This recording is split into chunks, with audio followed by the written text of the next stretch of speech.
NDA के विधायक और विधान पार्षदों ने नीतीश को नेता चुना और उससे पहले जनता दल यूनाइटेड के विधायकों ने नीतीश कुमार को जेडीयू विधायक दल का नेता चुना और इसका ऐलान प्रदेश अध्यक्ष उमेश कुशवाहा ने किया, जिसकी अध्यक्षता में जेडीयू विधायक दल की बैठक मुख्यमंत्री के आवास पर हुई।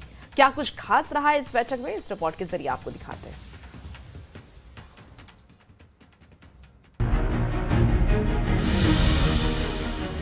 एनडीए विधायक दल की बैठक में नीतीश कुमार का नाम 10वीं बार मुख्यमंत्री के लिए चुने जाने से पहले एक अणे स्थित मुख्यमंत्री आवास में सत्ताधारी जेडीयू के विधायक दल की बैठक बुलाई गई। सुबह 11 बजे सीएम आवास पर जेडीयू विधायक दल की बैठक शुरू हुई। 11:25 पर नीतीश कुमार को जेडीयू विधायक दल का नेता चुना गया और तुरंत बाद सुबह 11:30 बजे नीतीश कुमार को जेडीयू का नेता चुने जाने का ऐलान कर दिया गया। सर्वसम्मति से आदरणीय नीतीश कुमार जी नेता चुन लिए गए हैं और वो नेता अब रहेंगे, थे भी और रहेंगे भी।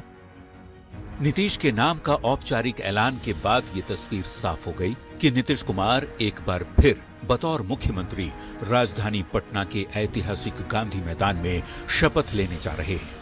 10वीं बार सीएम पद की शपथ लेने जा रहे नीतीश के लिए ये चौथा मौका होगा जब वे विशाल गांधी मैदान में सैकड़ों वीवीआईपी और हजारों लोगों के सामने बिहार के मुख्यमंत्री के रूप में शपथ लेंगे।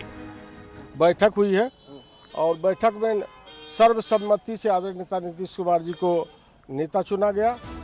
बिहार में एनडीए की बम्पर जीत घोषित करने वाले चुनावी नतीजे बता रहे थे कि नीतीश कुमार का बिहार का मुख्यमंत्री बनना लगभग तय माना जा रहा है। बुधवार को आधिकारिक तौर पर जेडीयू ने इस पर मुहर भी लगा दी। प्रदेश अध्यक्ष उमेश कुशवाहा की अध्यक्षता में जेडीयू की बैठक बुलाई गई। सीएम नीतीश के करीबी विजय चौधरी ने विधायक दल के नेता का प्रस्ताव पढ़ा और सीएम के भरोसेमंद विजेंद्र यादव ने नेता चुनने के प्रस्ताव का समर्थन किया, जिसके बाद उमेश कुशवाहा ने नीतीश के नाम की औपचारिक घोषणा की। जो फॉर्मेलिटीज है वो फॉर्मेलिटीज कर लिया गया है ना? बिल्कुल। और बिहार को इतने दूर तक लेके आए हैं, विकास किया है, किसी और का नाम कैसे आ सकता है? बिहार में सत्ताधारी एनडीए को ऐतिहासिक जीत मिली है। लगभग 83% सीटों पर एनडीए को जीत मिली, जिसमें से 85 विधायक जेडीयू के हैं। इन सभी 85 विधायकों ने एक साथ सर्वसम्मति से नीतीश कुमार को अपना नेता चुन लिया है और अब से कुछ ही घंटे बाद जेडीयू के मुखिया चुने गए नीतीश कुमार गांधी मैदान में 10वीं बार बिहार के मुख्यमंत्री के रूप में शपथ लेते नजर आएंगे। पटना संवाददाता आनंद अमृतराज के साथ ब्यूरो रिपोर्ट, न्यूज़ 18।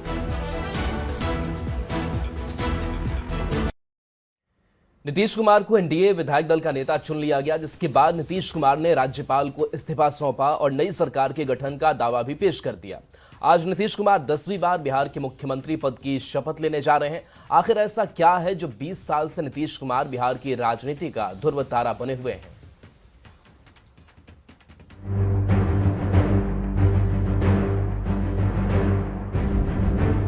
बिहार विधानसभा के सेंट्रल हॉल में जब नीतीश कुमार पहुंचे तो पहले से ज्यादा फिट, विश्वास से भरे हुए नजर आ रहे थे।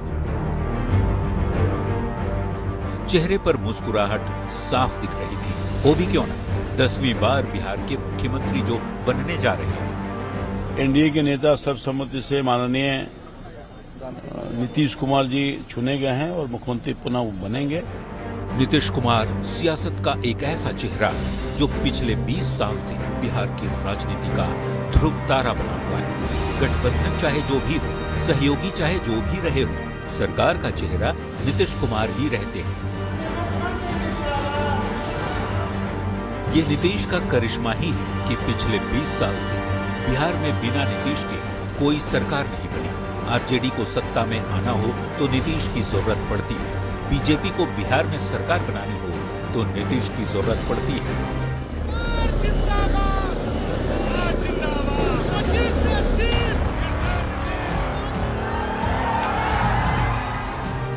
अपने विकास कार्यों की बदौलत सुशासन बाबू के नाम से चर्चित नीतीश कुमार बिहार की राजनीति के लिए जरूरी बन गए हैं।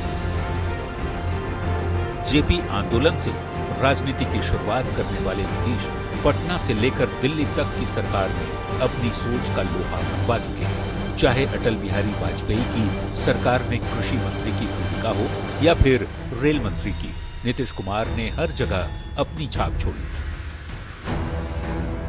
बात 90 के दशक की है। बिहार में जनता दल की सरकार बनी और लालू के चाणक्य के रूप में नीतीश कुमार चर्चित हुए। ये वही दौर था जब देखते ही देखते बिहार की राजनीति में लालू प्रसाद की तूती बोलने लगी। जब लालू के खिलाफ जाने की कोई हिम्मत नहीं करता था, तब लालू की नीतियों से नाराज नीतीश कुमार ने मोर्चा खोल दिया।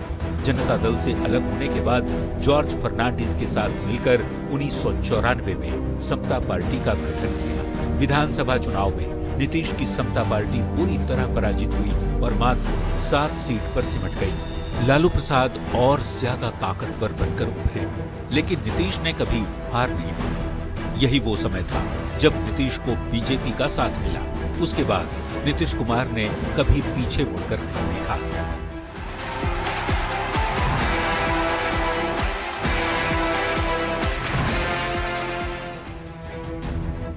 मार्च 2000 में नीतीश कुमार ने पहली बार बिहार के मुख्यमंत्री पद की शपथ ली, लेकिन बहुमत साबित न कर पाने की वजह से इस्तीफा देना पड़ा।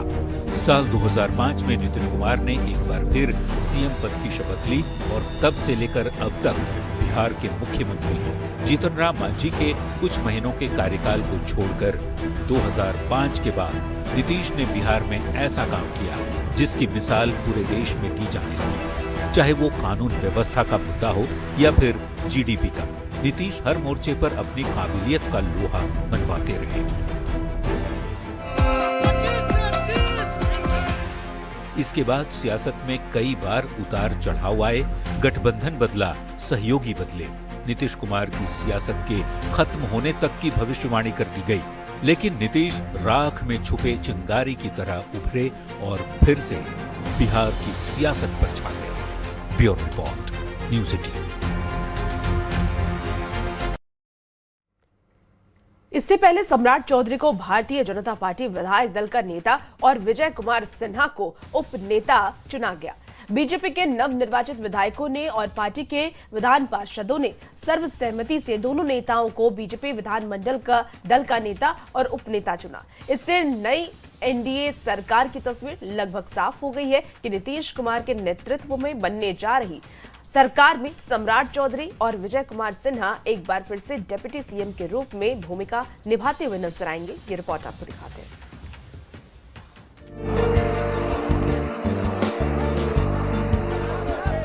सम्राट चौधरी और विजय कुमार सिन्हा बिहार की सियासत में भारतीय जनता पार्टी के ये दो बड़े चेहरे।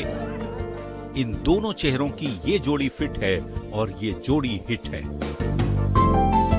भारतीय जनता पार्टी की ओर से ये जोड़ी फिट भी है, हिट भी है। उत्तर प्रदेश के उप मुख्यमंत्री और बिहार में बीजेपी विधानमंडल दल के नेता चुनने के लिए पर्यवेक्षक के तौर पर भेजे गए केशव प्रसाद मौर्य ने सम्राट चौधरी और विजय कुमार सिन्हा की जोड़ी को बिहार के लिए फिट और हिट तब बताया जब सर्वसम्मति से सम्राट को बीजेपी विधानमंडल दल का नेता और विजय सिन्हा को उपनेता चुन लिया गया। दोनों नेताओं के नाम के ऐलान के साथ ही ये तस्वीर साफ हो गई कि सरकार नई, चेहरा वही। नीतीश कुमार मुख्यमंत्री बनेंगे और पहले की तरह सम्राट चौधरी और विजय कुमार सिन्हा बीजेपी कोटे से डिप्टी सीएम बनेंगे। विधायक दल के नेता के रूप में श्री सम्राट चौधरी जी और उपनेता के रूप में श्री विजय कुमार सिन्हा जी को सर्वसम्मति से नेता और उपनेता चुना गया है। बिहार विधानसभा चुनाव के इतिहास में पहली बार सबसे बड़ी पार्टी बनी बीजेपी के 89 विधायकों ने अपना नेता चुन लिया। सफल तरीके से प्रक्रिया पूरी करने के लिए केंद्रीय नेतृत्व ने ओबीसी, ईबीसी, एससी समाज से 3 पर्यवेक्षक और सह पर्यवेक्षकों को भेजा, जिन्होंने अपनी जिम्मेदारी को बखूबी निभाया और पिछली बार की तरह ही दोनों नेताओं के चयन का औपचारिक ऐलान कर दिया, जिस पर दोनों ने पार्टी नेतृत्व का भरोसा जीतने पर आभार जताया। पार्टी को बहुत धन्यवाद देता हूं। पार्टी ने इतना बड़ा दायित्व दिया, लगातार पार्टी के द्वारा दायित्व दिया गया जिससे बिहार का विकास किया जाए। सब लोगों की नेतृत्व में जो यहाँ के माननीय विधायक और विधान पार्षद विश्वास व्यक्त किए हैं, मैं उनका आभार और हृदय से धन्यवाद व्यक्त करता हूँ। सम्राट चौधरी और विजय कुमार सिन्हा पार्टी के दिवंगत नेता सुशील कुमार मोदी के बाद दो ऐसे बड़े चेहरे बन गए हैं जिन्हें बीजेपी डिप्टी सीएम के रूप में रिपीट करने जा रही है, क्योंकि ये बिहार में बीजेपी की परिपाटी रही है कि जिन्हें विधानमंडल दल का नेता चुना जाता है वही सरकार में उप मुख्यमंत्री बनते हैं। बीजेपी के 89 विधायक और 22 विधान पार्षदों ने एक बार फिर विजय सम्राट की हिट और फिट जोड़ी पर फाइनल मुहर लगा दी है। दोनों अपने नेता और उपनेता को बहुत बहुत बधाई। पार्टी विधानमंडल दल के नेता के रूप में श्री सम्राट चौधरी जी को, उपनेता के रूप में श्री विजय कुमार सिन्हा जी का जो चयन हुआ है उसका हम स्वागत करते हैं।